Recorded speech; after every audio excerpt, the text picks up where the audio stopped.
Hi and welcome back to Sands Road OO Gauge Model Railway. After a 9-week layoff, I've got a bit behind with me videos. Sadly, most of the family had COVID, including myself, and it's taken weeks to kind of shake the worst of it off. Also, we've been deluged with quite severe storms down here. Dave, Edna and Fred, I think they were called. They've blown through and left debris everywhere, but the shed and the model railway is still in one place, thank goodness.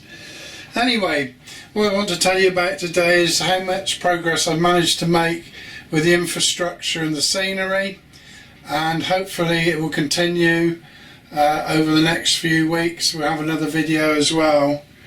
So we move around first to the lift up flat by the door, and we've put in a field there. I thought it was probably the best bet. Everything's well stuck on so it doesn't come off with the cows and things. I think probably I will ballast the track, and I probably will put some sort of back scene.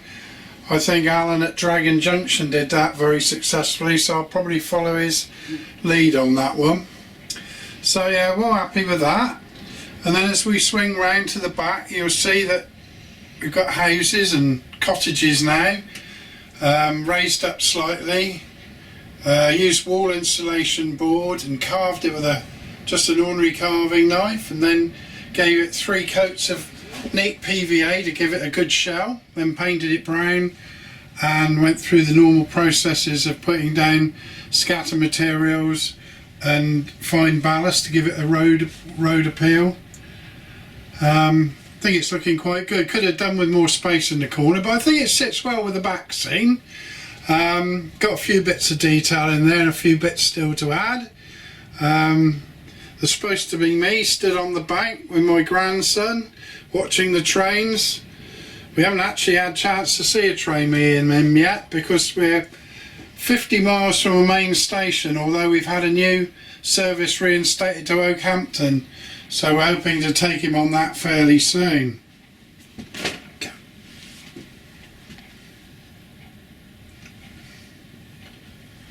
Down below here, we've got the outline here, firstly of a signal box.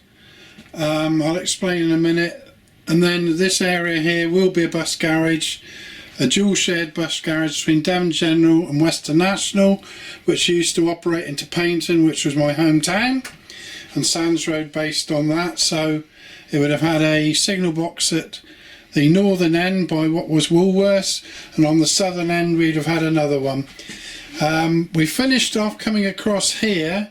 We've used the wet and dry still for the road surfaces, and we're just beginning to build it on a bit now. I haven't put any detail on the station. As I said, I don't build models, so I've had to buy most of them over the years, and if I haven't got one, I've had to try and source one.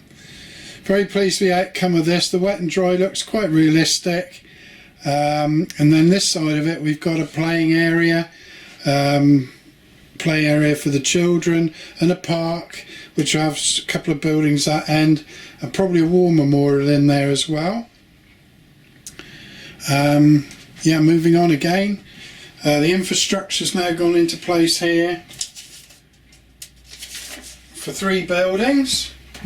So we've got to put some hedges and fences in here.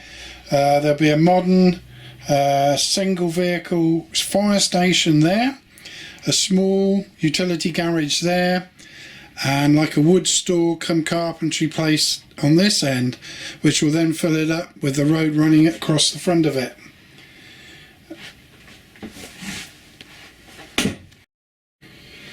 The problems you get with the model railway are very surprising from time to time.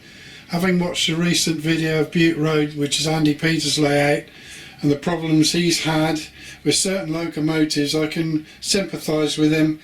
You can have one loco running fine one day, and the next day it doesn't want to know. It seems to be modelling at its best, that. Anyway, the Sands Road area of Paignton used to be very, very busy on a summer Saturday, so on the next video or so. I'm hoping to give a brief outline of a Saturday service into Paynton with a few photos I took many years ago, most of them in black and white, and hope you can glean some information out of it. It was a very busy station on the summer Saturday with thousands of people travelling through, so I hope somebody might be interested. I'll put some info out there. As you can see now, I've managed to do the ballasting in the station area using the tried and tested method, PVA, water and a little bit of washing up liquid. It seems to set really well. I've gone for a grey ballast because in this area used to get most of the ballast from Meldon Quarry. It's not completely prototypical, but it's good enough. I think that is about it for today. Hopefully I can come back to you fairly soon with another update. In the meantime, I'll step back and give trains a couple of spins round for you. I've got class 25 and a high mech class 35 that I bought recently, and we'll set them running now.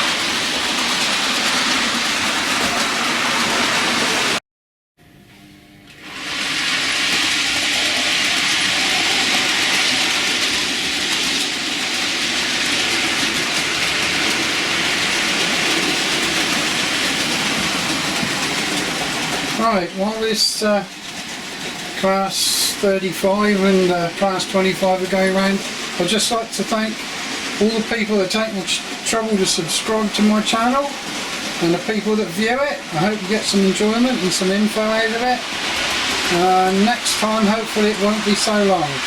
So thanks very much, and let's all keep enjoying playing trains. Bye!